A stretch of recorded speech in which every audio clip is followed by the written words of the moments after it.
నమస్తే, నేను ప్రశాంత్.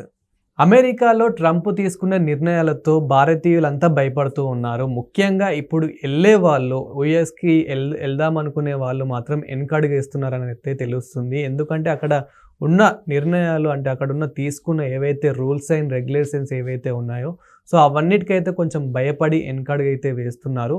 అసలు నిజానికి ఇప్పుడు ఎళ్ళొచ్చా? ఎళ్ళరాదా? అదే విధంగా భారతీయులకి అక్కడ ఇప్పుడు ఎలా ఉంది పరిస్థితి అనేదైతే తెలుసుకుందాము. దీని గురించి అయితే మాట్లాడేందుకు ప్రస్తుతం మనతో పాటు 21st century IAS academy chairman Krishna Pradeep గారు ఉన్నారు. నమస్తే అండి. నమస్తే సార్, ఇప్పుడు అమెరికాలో అసలు పరిస్థితి ఎలా ఉంది? చాలామంది అంటే ఇప్పుడు వెళ్ళాల్సిన టైం కూడా వచ్చింది కాబట్టి, సో ఇప్పుడు అమెరికాకి వెళ్ళొచ్చు అంటారా? ఇప్పుడు ఎవరైతే నార్మల్గా అబ్రాడ్ వెళ్ళి చదువుకుందాము, పార్ట్ టైం జాబ్స్ చేసుకుందాము, అక్కడ సెటిల్ అయిదామని ఎవరైతే స్టూడెంట్స్ అనుకుంటున్నారో, సో ఇప్పుడున్న పరిస్థితిలో వాళ్ళు వెళ్ళొచ్చు అంటారా? వెళ్తే ఎలాంటి రూల్స్లో, ఎలాంటి అంటే ఏ ప్రాసెస్లో వెళ్తే బెస్ట్ అంటారు? ఇప్పుడు మనం అమెరికానే కాకుండా గతంలో లాస్ట్ ఇయర్ కెనడా విషయంలో కూడా చాలా వివాదాస్పదమైనటువంటి పరిస్థితులు ఉన్నాయి ఈ సిక్ తీవ్రవాద నేపథ్యంలో. అయితే అప్పుడు గవర్నమెంట్ ఆఫ్ ఇండియా కెనడా వెళ్ళే విద్యార్థుల విషయంలో కొన్ని అడ్వైజరీస్ జారీ చేసింది. మీ రిస్క్ తోటే మీరు వెళ్ళండి, మీకు అక్కడికి వెళ్ళిన తర్వాత ఏమైనా రిస్క్ వస్తే మాకు సంబంధం లేదు అన్న స్టైల్లో ఒక అడ్వైజరీలు జారీ చేసింది. వెళ్ళొద్దని చెప్పింది. అయినా కానీ వీసాలకు అప్లై చేశారు, వెళ్ళడం జరుగుతూనే ఉంది, నో ప్రాబ్లం. ఇప్పుడు అమెరికా ఈ స్టూడెంట్ వీసాల విషయంలో తీసుకుంటున్నటువంటి నిర్ణయాల నేపథ్యంలో ఎవరైతే వీసా వైలేషన్స్ చేస్తున్నారో, వీసా రూల్స్ వైలేషన్ చేస్తున్నారో వాళ్ళందరినీ డిపోర్టేషన్ చేస్తుంది. ఇల్లీగల్గా మైగ్రెంట్ అయి ఉన్నటువంటి వాళ్ళని, అలాగే F1J1 M1 వీసాల మీద వచ్చి, నాన్ ఇమిగ్రెంట్ వీసాల మీద వచ్చి నిర్ణీత సమయం దాటేసిన తర్వాత కూడా వాళ్ళు అమెరికాలో ఉంటూ అక్రమంగా ఉద్యోగాలు చేస్తున్నారో వాళ్ళు కూడా డిపోర్టేషన్ చేసేటటువంటి సెల్ఫ్ డిపోర్టేషన్ అంటారు దాన్ని, వెళ్ళిపోమని చెప్తుంది. ఈ నేపథ్యంలో చైనా వాళ్ళు ఒక అడ్వైజరీ జారీ చేశారు. అంటే వాళ్ళ దేశం వాళ్ళ కోసం ఏంటంటే, ఈ అమెరికాలో చదువుకోవడానికి వెళ్ళేటటువంటి స్టూడెంట్స్ ఎవరైతే ఉంటారో మీ జాగ్రత్తలు మీరే తీసుకోవాలి, దీనికి చైనా గవర్నమెంట్కి ఎటువంటి సంబంధం లేదు, అక్కడ సేఫ్గా అయితే లేదు అని చెప్పి చైనీస్ గవర్నమెంట్ ఈ వాళ్ళ స్టూడెంట్స్ కోసం అడ్వైజరీ జారీ చేసింది. ఇండియా ప్రస్తుతానికైతే అటువంటి అడ్వైజరీస్ ఏమీ జారీ చేయలేదు. మరి అడ్వైజరీస్ జారీ చేయలేదు కాబట్టి సేఫా కాదా అంటే ప్రస్తుతానికైతే అఫీషియల్గా సేఫే. ఎవరికి సేఫ్? ఎవరైతే ప్రాపర్ వీసా ప్రకారం వెళ్తారో వాళ్ళకి సేఫ్. 2, వీసా రూల్స్కి అనుగుణంగా అక్కడ జీవిస్తూ ఉంటారో వాళ్ళకి సేఫ్. నాన్ ఇమిగ్రెంట్ వీసాస్ ఉంటాయి. ఆ నాన్ ఇమిగ్రెంట్ వీసాస్, ఈ ఎడ్యుకేషన్ వీసాస్, F1 అంటేనేమో ఒక ఫుల్ టైం యూనివర్సిటీ కోర్స్, అలాగే M1 అంటేనేమో ప్రొఫెషనల్ కోర్సెస్, అది 3 months 6 months ఇట్లా ఉంటుంది. అలాగే J1 అనేదేమో ఇంకొకటి, ఇది ఎక్స్చేంజ్ ప్రోగ్రాంలో, కల్చరల్ ఎక్స్చేంజ్ ప్రోగ్రాంలో భాగంగా అమెరికా నుంచి కొంతమంది స్టూడెంట్స్ ఇండియాకి వస్తారు, ఇండియా నుంచి దానికి అనుగుణంగా అమెరికాకి వెళ్తుంటారు. సో వీళ్ళకి వాళ్ళు చదువుకునే టైంలో అసలు ఎలాంటి ఉద్యోగాలు అవుట్ సైడ్ ద క్యాంపస్ చేయకూడదు. క్యాంపస్లో కొన్ని ఉద్యోగాలు చేయొచ్చు, అవి కంపల్సరీగా వీక్లీ 20 గంటలకు లోబడి మాత్రమే ఉంటాయి. సో ఒక లైబ్రేరియన్గా పనిచేయచ్చు, లేకపోతే యూనివర్సిటీలో ఉండే జిమ్ముల్లో పనిచేయచ్చు, క్యాంటీన్స్లో పనిచేయచ్చు, లేకపోతే మెస్లో పనిచేయచ్చు. ఇటువంటి చాలా వర్క్స్ ఉంటాయి అక్కడ. అంటే ఇప్పుడు వినిపిస్తున్నది ఎక్కువ ఏంటంటే, ఇలా చాలామంది వచ్చి పార్ట్ టైం జాబ్ చేయడం వల్ల అమెరికాలో ఉన్న వాళ్ళకి జాబ్స్ దొరకకుండా అయిపోతుంది పరిస్థితి. సో ముఖ్యంగా ఫస్ట్ ప్రియారిటీ వాళ్ళకే ఇస్తారు, నెక్స్ట్ ప్రియారిటీ వీళ్ళకి ఇస్తారని చెప్పేసి వినిపిస్తుంది. దీని ద్వారా పార్ట్ టైం జాబ్స్ కూడా ఎక్కువ దొరకట్లేదు అని చెప్పేసి వినిపిస్తుంది. ఎగ్జాక్ట్లీ. ఇప్పుడు మీరు ఏ పర్పస్ మీద వెళ్తున్నారు అనేది ముఖ్యం. Study purpose. మరి పార్ట్ టైం జాబ్ ఎవరు చేయమన్నారు మిమ్మల్ని? నువ్వు చదువుకోవడానికి ఫుల్ టైం కోర్సులో వెళ్తున్నారు. ఆ వీసా రూల్స్లో స్పష్టంగా ఉంటుంది. వీసా ఇంటర్వ్యూలో కూడా అదే చెప్తారు. నీకు ఉద్యోగం పార్ట్ టైం చేయాలనుకుంటే ఎంత చేయాలి, ఎలా చేయాలి, ఆ 2 రూల్స్ ఉన్నాయి. చేయొచ్చు, చేయడంలో తప్పులేదు. దానికి కంపల్సరీగా రూల్స్ ఉన్నాయి. ఏంటా రూల్స్? క్యాంపస్లోనే పనిచేయాలి. ఏం పనులు?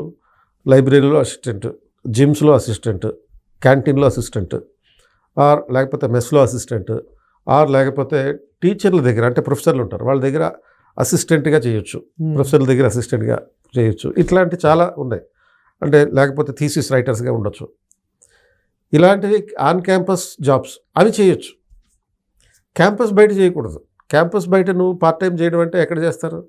ఒక షాపింగ్ మాల్లో చేస్తావు, ఆర్ లేకపోతే ఒక పెట్రోల్ బంక్లో చేస్తావు, ఆర్ ఏదన్నా ఒక స్కావెంజర్గా చేస్తుంటాం. సో ఈ పనులు చేయడం తప్పులేదు, కానీ క్యాంపస్ బయట చేయకూడదు. అవును. క్యాంపస్ బయట చేసేవంటే స్థానికమైనటువంటి అమెరికన్ల యొక్క హక్కుల్ని కాలరాయడం అవుతుంది. అంటే మన వాళ్ళు ఏం చేస్తారు, అక్కడ ఉన్నటువంటి లోకల్ రూల్స్, లేబర్ రూల్స్ ప్రకారం 1 అవర్కి ఒక సపోజ్ $10 జీతం అనుకోండి, ఇలా పార్ట్ టైం జాబ్ చేయడానికి. స్థానికులకి కంపల్సరీగా $10 పే చేయాలి. కానీ మన వాళ్ళు అక్కడికి వెళ్ళి బేరవాడి $10 ఇవ్వక్కర్లేదు, $2 ఇస్తే చాలంటారు. ఇది రెండో ఉల్లంఘన. క్యాంపస్ బయట ఉద్యోగం చేయడమే ప్రధానమైనటువంటి నేరం అయితే, ఇలా బేరం చేసి తక్కువకి పనిచేయడం పెద్ద పెద్ద పెద్ద నేరం ఇంకా. స్థానికుల యొక్క అవకాశాలను కాలరాయడం అవుతుంది. కాబట్టి నువ్వు ఏ ఉద్దేశంతో అయితే అమెరికాకి వెళ్తున్నావో ఆ ఉద్దేశంతో మాత్రమే అక్కడికి వెళ్ళాలి తప్ప, అక్కడికి వెళ్ళిన తర్వాత అదే ఉద్దేశం మీద ఆధారపడాలి తప్ప, ఇక వేరే పార్ట్ టైం జాబులు చేస్తా, నేను అప్పు చేసి అమెరికాకి వచ్చాను చదువుకోవడానికి, మరి అప్పు ఎవరు తీర్చాలంటారు కొంతమంది. ఎవడు చేయమన్నా నిన్ను అప్పు చేసి అమెరికా వెళ్ళి చదువుకోవని? అప్పు తీర్చగలిగితేనే చదువుకో, చదువుకునేటప్పుడు చదువుకో, అంతే తప్ప ఉద్యోగం చేయకూడదు. సో ఇలా నిర్ణయించుకుంటే మాత్రమే నువ్వు అమెరికా వెళ్ళాలి. ఫ్యూచర్లో భారతీయులకి ఫ్యూచర్ ఎలా ఉండబోతుంది, అంటే భవిష్యత్ అనేది ఎలా ఉండబోతుంది, ముఖ్యంగా ఇప్పుడు మన వెళ్ళిన వాళ్ళకి కానివ్వండి, వెళ్ళబోయే వాళ్ళకి కానివ్వండి? వెళ్ళిన వాళ్ళు అక్రమంగా వెళ్తే ఇంటికి వచ్చేయాలి. అది బెస్ట్ పాలసీ ఏంటి? అక్రమంగా అక్కడ ఉద్యోగాలు చేసుకుంటుంటే సెల్ఫ్ డిపోర్టేషన్ అయిపోవాలి. ఓకే. ఒకవేళ మీ మీదనే అక్రమ కేసులు పెట్టి చిన్న చిన్న నేరాలు పాల్పడ్డా కానీ అక్రమంగా మీ మీద కేసు పెట్టింది అనుకోండి, మిమ్మల్ని డిపోర్టేషన్ అయిపోతుంటున్నారు. అలాంటి పరిస్థితులు ఉంటే మన ఇమ్మిగ్రేషన్ ఆఫీసర్స్ని మీట్ అయ్యి వాళ్ళ సలహాలు పొందాల్సిన అవసరం ఉంది. అలాగే మన తెలుగు వాళ్ళ కొన్ని గ్రూపులు కూడా, అసోసియేషన్స్ కూడా ఉన్నాయి.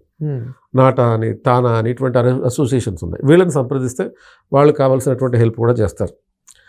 అలాగే చందు గారు అని చెప్పి ఇటువంటి ఇమ్మిగ్రేషన్ వీసాలకు సంబంధించి ఒక ప్రత్యేకమైనటువంటి ఒక లాయర్ గారు ఉంటారు అక్కడ. ఆయన సహాయం కూడా తీసుకోవచ్చు. ఆయన ఇటువంటి ప్రత్యేకంగా ఇమ్మిగ్రేషన్కి సంబంధించిన ఇష్యూస్ ఏమైనా వస్తే ఇలాంటి కేసులు వాదిస్తుంటాడు. బట్ అమెరికాలో లాయర్ అంటే చాలా కాస్ట్లీ.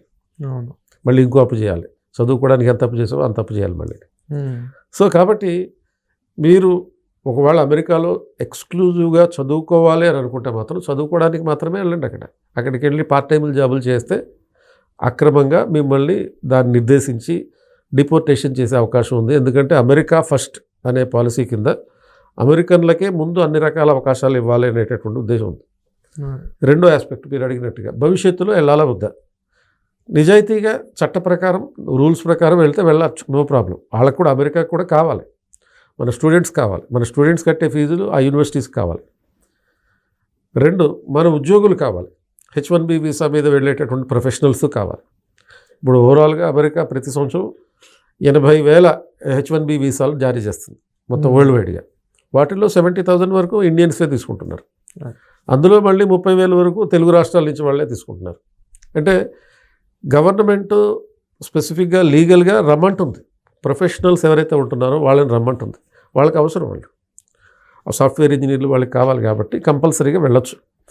సో మీరు ఏ పర్పస్ మీద అయితే వెళ్తారో ఆ పర్పస్ కోసం వెళ్ళండి, చట్టాన్ని ధిక్కరించకండి, రూల్స్ ప్రకారం నడుచుకోండి. ఒకవేళ మీ మీద అన్యాయంగా ఏదైనా కేసులు బనాయించడం జరిగినా, లేకపోతే పనిష్మెంట్లు ఇంపోజ్ అయినా, మీకు సహాయం చేయడానికి అక్కడ స్థానికంగా ఉండేటటువంటి ఇండియన్ అసోసియేషన్స్ ఉన్నాయి.